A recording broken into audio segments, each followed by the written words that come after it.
जब भी मदारी का खेल देखने जाते हैं तो हम देखते हैं कि मदारी बंदर को इधर से उधर नचा रहा है और जैसा जैसा मदारी बोलता है बंदर वैसा वैसा करता है।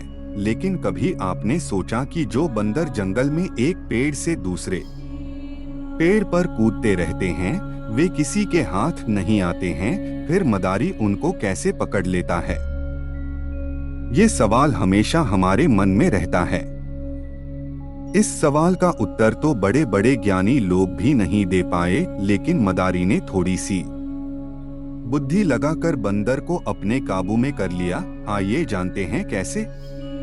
जब मदारी बंदर पकड़ने जाता है तो वह बंदर पर सीधे हमला नहीं करते, वह सीधे बंदर को देखकर जाल नहीं डालते। मदारी क्या करते हैं, एक बॉक्स लेते हैं और उसमें थोड़े चने डाल देते हैं और उसे जंगल में रख देते हैं और खुद छुप जाते हैं। अब कुछ टाइम बाद जब बंदर उस बक्से को देखता है तो सोचता है कुछ तो है। वह बक्से के पास जाता है और उसमें रखे चने को देखकर उसे खाने की सोचता है और वह डरा हुआ भी रहता है। लेकिन बंदर को सबसे ज्यादा चने पसंद होते हैं तो वो बॉक्स में हाथ डालकर चने को उठाने लगता है और अब होता है खेल शुरू। जो बॉक्स रहता है उसमें इतनी ही जगह होती है कि बंदर का खुला हुआ हाथ ही अंदर जा सके और खुला हुआ हाथ ही वापस आ सके। अब बंदर जब हाथ बॉक्स में डालता है तो हाथ चला तो जाता है, लेकिन जैसे ही बंदर चने को उठाकर हाथ बाहर निकालता है तो हाथ बाहर नहीं निकलता और वो वहीं फंस जाता है।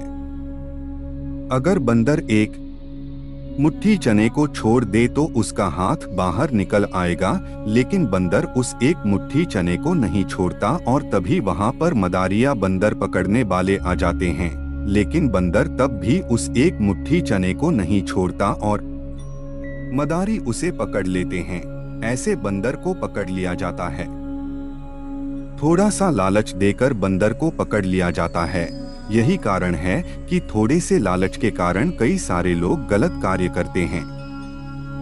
इस स्टोरी को पढ़कर आपको समझ आ गया होगा कि थोड़े से लालच की वजह से एक आजाद बंदर को भी अपनी जान का खतरा उठाना पड़ा। अगर बंदर एक मुट्ठी चने को छोड़कर भाग जाता तो वह बच सकता था, लेकिन उसने नहीं चने छोड़े और न ही वह भाग पाया और मदारी उसको पकड़ लिया।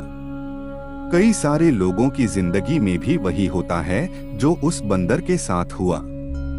जब एक विद्यार्थी अपने पैसे कमाने की यात्रा शुरू करता है तो वह छोटी चीजों पर ध्यान लगाता है। सोचता है पढ़ाई करते करते 10 से 15 हजार की नौकरी मिल जाए और उसको पकड़कर करता रहता, जिससे वह आगे नहीं बढ़ पाता और सिर्फ 10 से 15 हजार की नौकरी में ही फंस कर रह जाता है।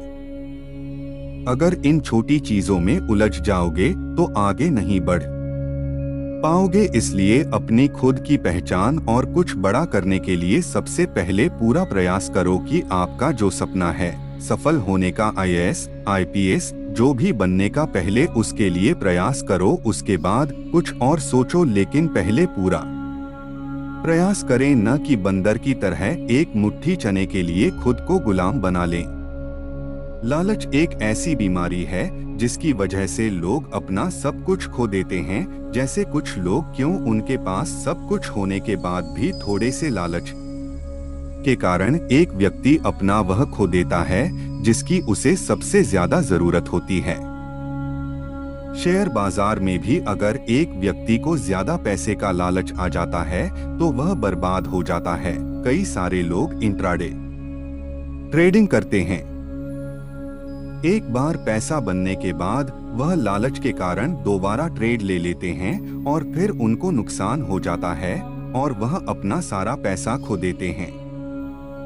अगर वह लालच न करें और जैसे ही वह पहले ट्रेड में मुनाफा कमा लेते हैं तो उन्हें अपने लालच को छोड़कर शेयर बाजार से बाहर निकल आना चाहिए, नहीं तो ज्यादा नुकसान भी हो सकता है।